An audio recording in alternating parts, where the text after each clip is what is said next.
तरफ से ठोकर न्याज बेग लाहौर में जलसे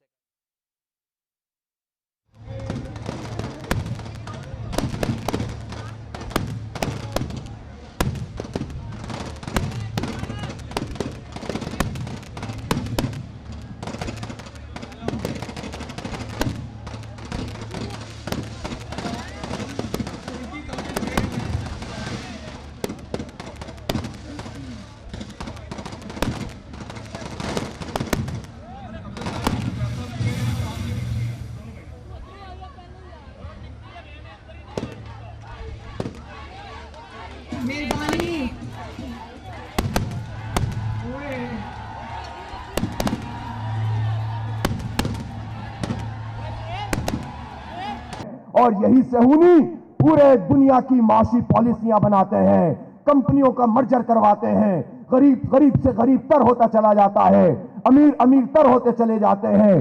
दुनिया के 80% लोगों को उनके इस्तेहसाल पर दुनिया के 20% लोगों को मराद देते हैं, और उनमें भी जो तबका बाला है वो बहुत ही बाला होता है। जबका जेरी सिर्फ गुलाम होने की हैसियत रखता है। खुद मगरिब में इस पर गुफ्तगू हो रही है। इसलिए मेरे भाइयों और दोस्तों, ये जुदा जुदा जिद्दोजहद नहीं है। पाकिस्तान में भी हम इन्हीं सेहूनियों के आलाकार, इन्हीं लोगों के आलाकारों से मुजाहिमत और मुकावमत कर रहे हैं कि जो ये कहने लगते हैं कि इसराइल, हाँ उसको तस्लीम करने में क्या हरज है। कहते हैं कि इसराइल को तो अरब ममालिक ने भी तस्लीम कर लिया। हाँ तुम जानते होगे कि अरब क्या होता है, अजम क्या होता है। हम ये जानते हैं कि क़िबला अव्वल होता है जो अंबिया की सरजमीन है, वो बैतुल मक़दिस है कि जहां नबी पाक सल्लल्लाहु अलैहि वसल्लम ने अंबिया की इमामत फरमाई थी। इसलिए इसराइल के नापाक वजूद को हम कभी तस्लीम नहीं कर सकते। वजीर आजम हो या वजीर आजम के पुश्तेबान, ये सब सुन ले, कोई दो रियासती हल नहीं है, एक ही रियासत है, आजाद फलस्तीन की रियासत। इसराइल को नाबूद होना है, फलस्तीन को आजाद होना है। कोई दो रियासती हल हमें कबूल नहीं है। और हमास के मुजाहिदों ने तो ये बात बता दी है कि जंगें टेक्नोलॉजी से नहीं, ईमान से लड़ी जाती हैं। स्टैंडिंग आर्मीज खड़ी हुई हैं, इनके पास सारे असलहे मौजूद हैं, लेकिन हमास के चंद लोग छोटी छोटी टेक्नोलॉजी को लेकर मलिक फैसल खोखर को शाबाश देती हूँ, शाबाश।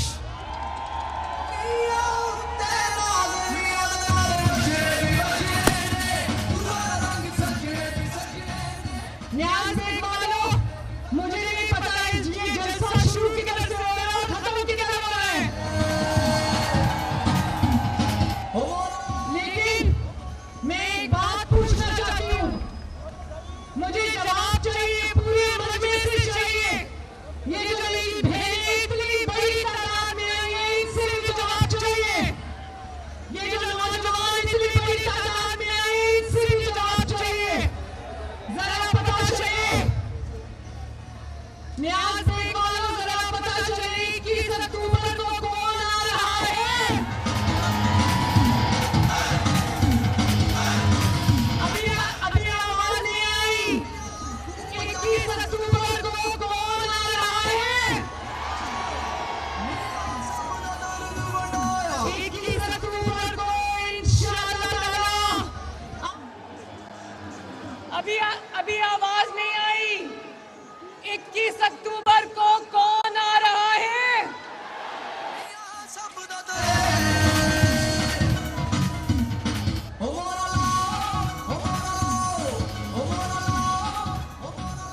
उसने इक़्तिदार के दिन कम देखे हैं और मुश्किलात के दिन ज्यादा देखे हैं।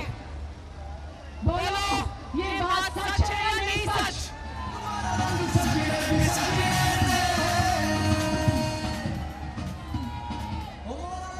जरा बताओ ठोकर न्याज देने वालों कि क्या पाकिस्तान की 76 साल की तारीख में कोई नवाज शरीफ के अलावा, मुझे आपकी गवाही चाहिए मेरी बहनों, मेरे बच्चों, मेरे नौजवानों, मेरे बुजुर्गों, मुझे आपकी गवाही चाहिए।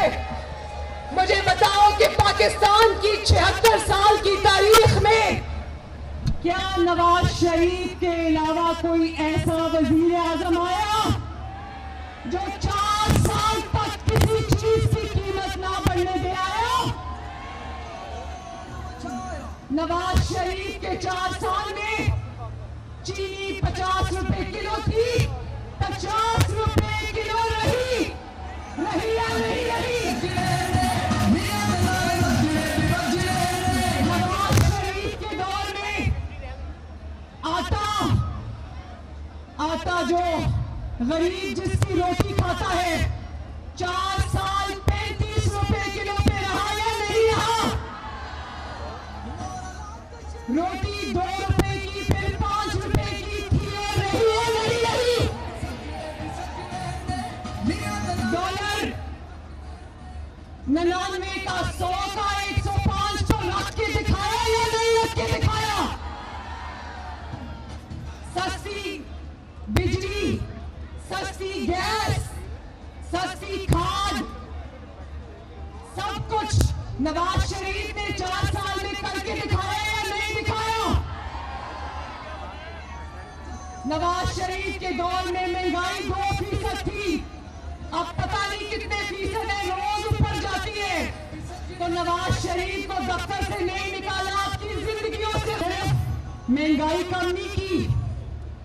4 साल में वो धरनों के बावजूद, बदतमीजियों के बावजूद, गाली गलौज के बावजूद सिर्फ महंगाई कम नहीं की, बल्कि ऐसे ऐसे तरक्कियाती मंसूबे पाकिस्तान को दिए कि दुनिया देखती रह गई, दुनिया दंग रह गई।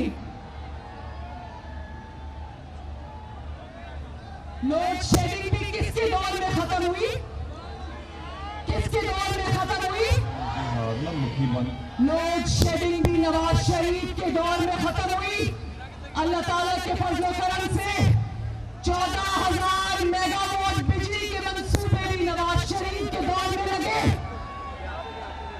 पाकिस्तान के हर शहर में धमाके होते थे, दहशत गर्दी होती थी, वो दहशत गर्दी भी अल्लाह ताला के फजल करम से नवाज शरीफ के दौर में खत्म हुई।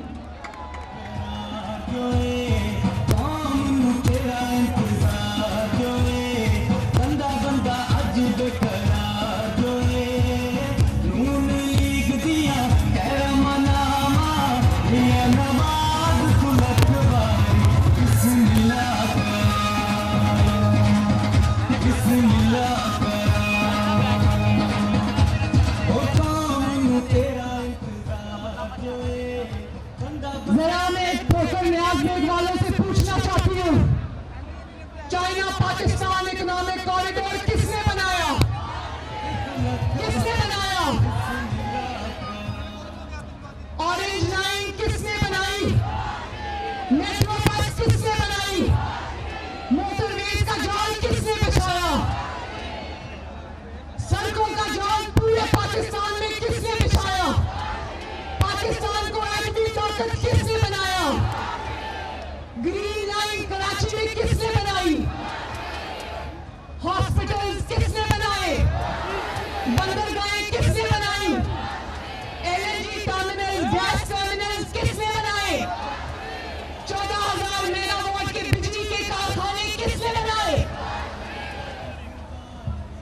तो मैं ये पूछती हूँ कि जिसने 4 साल में कौन की इतनी खिदमत की, क्यों ये जुल्म किया कौन के साथ के 4 साल बाद उसको दफ्तर से निकाल दिया? जानते हो ठोकर वालों, आप लोग जानते हो कि नवाज शरीफ की 35-40 साल जिंदगी में 11 साल पत्नी के जानते हो? अभी मैं जेलों की बात नहीं कर रही जो उसने आपकी खातिर काटी है।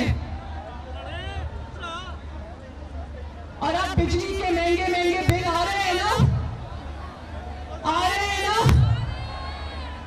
जब आप बिल देखते हो तो सोचते हो कि ये घर बेचने या बिल दे, तो वो भी वक्त था जब नवाज शरीफ वजीर आजम था। मुझे अच्छी तरह याद है, एक दफा लोगों को बिजली की बिलों की जगह लिखा हुआ आया कि इस महीने आपको बिल देने की जरूरत नहीं, आपके बिल पिछली आपकी पेमेंट में एडजस्ट हो गए।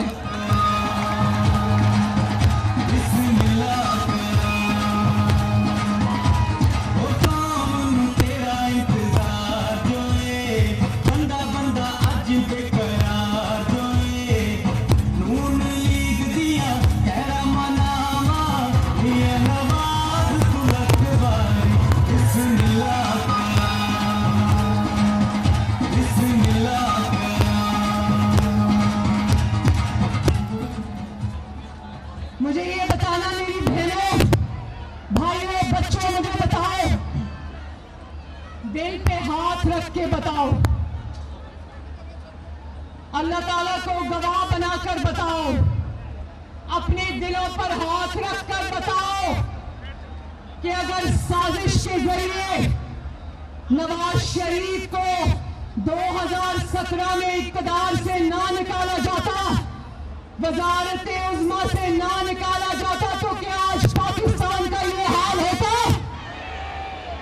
दिल पे हाथ रख के बताओ, क्या आज महंगाई का ये आलम होता? अगर झूठे इल्जामात पर, झूठी सजाओं पर, इकामा जैसे मजाक पर नवाज शरीफ को इक़्तिदार से वज़ारत उज़्मा से ना निकाला जाता, तो क्या आज महंगाई का ये आलम होता? क्या बिजली के बिलों का ये आलम होता? क्या बेरोजगारी और गुर्बत का ये आलम होता? क्या आटा, सब्जी, गैस, बिजली, जो अद्वियात हैं, दवाइयां, उनकी कीमतों में इतना इजाफा होता? आज आपको दवाई लेनी पड़ती है, अल्लाह ना करे सफेद पोश के घर में बीमारी आ जाए तो वो देखता है कि मैं इसकी दवाई लूं या बिजली का बिल पे करूं या अपने बच्चों की फीसें दूं। क्या नवाज शरीफ के दौर में आपको ये मसला होता था कभी? और वो हेल्थ कार्ड, हेल्थ प्रोग्राम जिसका ठेकेदार आज कोई और बनाए, वो नवाज शरीफ ने बनाया था। अल्हम्दुलिल्लाह।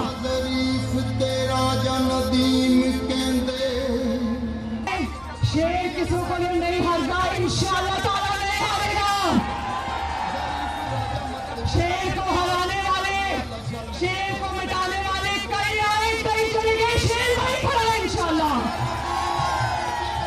और आज पाकिस्तान के कोने कोने से आवाज आ रही है, वज़ीर आज़म नवाज शरीफ इंशाअल्लाह। तो मैं आपसे ये कह रही थी कि नवाज शरीफ के दौर में, शहबाज शरीफ के दौर में दवाइयां आपके घरों के दरवाजों तक पहुंचाई जाती थी, आपको फ्री दवाई मिलती थी। जब हेल्थ प्रोग्राम बना मेरे भाइयों बहनों, तो मैं खुद लोगों से फोन करके पूछती थी, एक वाकया सुनाऊंगी। मैंने प्राइम मिनिस्टर हाउस से फोन किया, मुझे पता चला कि एक सड़क के किनारे चिप्स बेचने वाले का दिल का ऑपरेशन हुआ। तो मैंने पूछा कि क्या किसी ने आपसे कोई पैसे लिए? उसकी बीवी ने कहा नहीं लिए, बल्कि घर का किराया तक मिला हमें माशाल्लाह। और ये जो हुकूमत आई थी पिछली, उन्होंने आपसे मुफ्त दवाइयां भी छीन ली। जो हेल्थ कार्ड बनाने का दावा करते हैं ना, वो हेल्थ कार्ड नवाज शरीफ ने बनाया था। और हेल्थ कार्ड बनाने का दावा करने वालों ने गरीब से उनकी सस्ती दवाई, मुफ्त दवाई बंद कर दी है। ख्वाजा इमरान नजीर खड़ा यहाँ पर, ये हेल्थ मिनिस्टर था। कैंसर के मरीज रुल गए, गुर्दों के डायलिसिस के मरीज रुल गए, दिल के मरीज रुल गए, डायबिटीज के, दियाबितीज के मरीज रुल गए, जिनके घरों पर दवाइयां पहुंचाई जाती थी, शहबाज शरीफ पहुंचाता था। ऐसे जोकरों की हुकूमत थी 4 साल, जो जितनी बड़ी गाली देता था टीवी पर उसको उतनी बड़ी वजारत मिलती थी, और जो सबसे बड़ी गाली देता था वो उस वक्त का जाली वज़ीर आज़म पाकिस्तान था, जिनका सारा वक्त गाली गलौज और मजाक में सर्फ होता है। उन्होंने आवाम की खिदमत खास करनी थी, और इसीलिए पाकिस्तान का जो हाल हुआ वो हुआ, क्योंकि जिन्होंने आपकी खिदमत करनी थी वो सारा दिन गाली गलौज और इल्जामात लगाते रहते थे। और मेरी बात सुनो, आज कल उन पे बुरा वक्त था, हम पर बुरा वक्त था, उन्होंने दिन रात गाली निकाली, हमारा मजाक उड़ाया। आज उन पर बुरा वक्त है, हम उनका मजाक नहीं उड़ाते, हम उनको गाली नहीं देते, क्योंकि हम चाहते हैं कि आवाम के और इस मुल्क के सीने पर जो जख्म लगे हम उन दिलों को जोड़ें, और हम जोड़ेंगे इंशाअल्लाह ताला। नियाज बेग वालों, मुझे हाथ उठाकर जवाब देना। एक सवाल पूछने लगी हूं जो मेरे दिल से निकल रहा है, सवाल दिल से उठ रहा है। क्या नवाज शरीफ के बगैर पाकिस्तान रुल गया है ना? नवाज शरीफ के बगैर मेरा मुल्क, आपका मुल्क पाकिस्तान रुल गया है। और मैं जानती हूं, मुझे तकलीफ है इस बात की कि आपके घरों में मुश्किलात हैं। पाकिस्तान का कोई ऐसा तबका नहीं है जिसके घर में आज मुश्किलात नहीं है, लेकिन आज नवाज शरीफ को लोग क्यों याद कर रहे हैं? आज क्यों नवाज शरीफ के रास्ते में आंखें बिछा कर बैठे हैं? दुखों में लोगों को नवाज शरीफ क्यों याद आता है अल्लाह ताला के बाद? तकलीफों में अल्लाह ताला के बाद नवाज शरीफ क्यों याद आता है? ठोकर वाले बताओ मुझे। नवाज शरीफ आएगा इंशाअल्लाह और करके दिखाएगा, ठीक करके दिखाएगा, और उसकी वजह उसने किसी से शाबाश नहीं लेना, उसने किसी से मेडल नहीं लेना, उसने ये आपकी खातिर करना है क्योंकि वो इस धरती का बेटा है। क्योंकि नवाज शरीफ ने इस मुल्क को इंशाअल्लाह ठीक करना है, क्योंकि वो इस मिट्टी का बेटा है। वो बाहर से इंपोर्ट होकर नहीं आया, उसको किसी ने फॉरेन फंडिंग के जरिए लॉन्च नहीं किया पाकिस्तान में। और क्योंकि उसके माँ बाप की, उसकी बीवी की कब्रें पाकिस्तान में है। मेरी माँ की कब्र पाकिस्तान में है।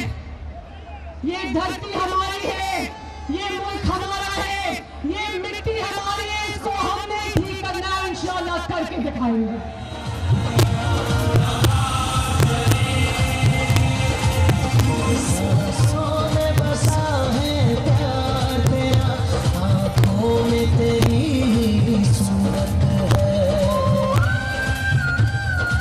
हमारा मुस्तकबिल, नवाज शरीफ का मुस्तकबिल, मरियम नवाज का मुस्तकबिल आपके साथ है। मेरा जीना मरना आपके साथ है।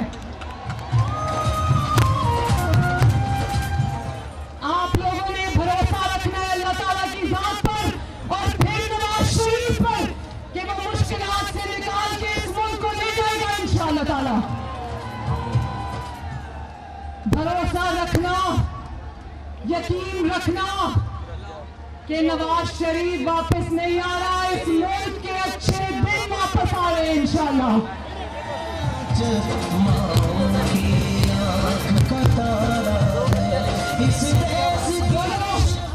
नवाज शरीफ को पाकिस्तान की कौम की साथ की जरूरत है। बोलो नवाज शरीफ का साथ निभाओगे? बोलो नवाज शरीफ का साथ दोगे? नवाज शरीफ के साथ चलोगे? तो मैं आपसे वादा करती हूँ, अल्लाह ताला का फजल रहा, उसकी मदद रही, उसका करम रहा, आपका साथ रहा, तो हम मिलकर नवाज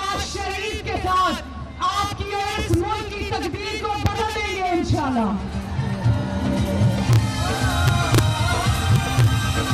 आखिर में मुझे हाथ उठाकर बताओ, 21 अक्टूबर को मीनारे पाकिस्तान चलोगे?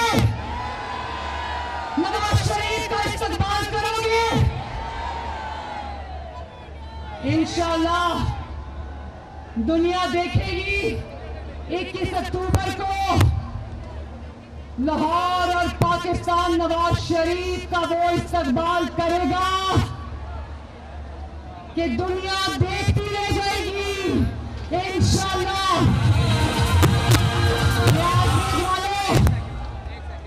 अल्लाह ताला आपका हामी और नासिर हो।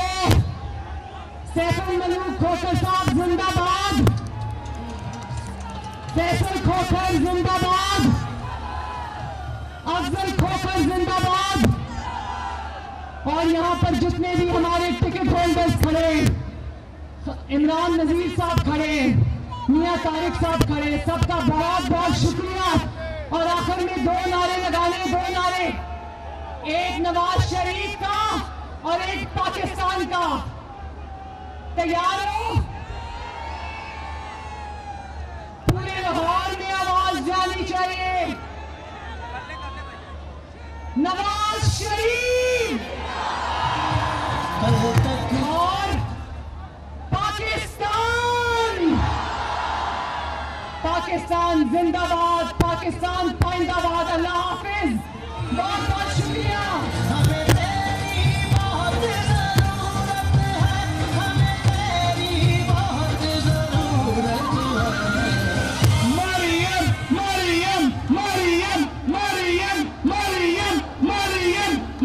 खोखर न्याज बेग में मुस्लिम लीग नून का जलसा, लीगी रहनुमा मरियम नवाज का जलसे से खिताब। उन्होंने कहा कि मुल्क के कोने कोने से आवाज़ आ रही है, वज़ीर आज़म नवाज शरीफ 2017 में नवाज शरीफ को ना निकाला जाता तो मुल्क का ये हाल ना होता। हेल्थ कार्ड का ठेकेदार कोई और बना, मंसूबा नवाज शरीफ ने शुरू किया। मुल्क को इस वक्त नवाज शरीफ की बहुत ज़रूरत है। 21 अक्टूबर को पाकिस्तान का लीडर वापस आ रहा है। 7 साल से जो उदासी पाकिस्तान पर छाई हुई थी वो उम्मीद में बदलती जा रही है। नवाज शरीफ ने अवाम की खातिर इक़्तिदार के दिन कम और मुश्किलात ज़्यादा देखी। नवाज दौर में चीनी 50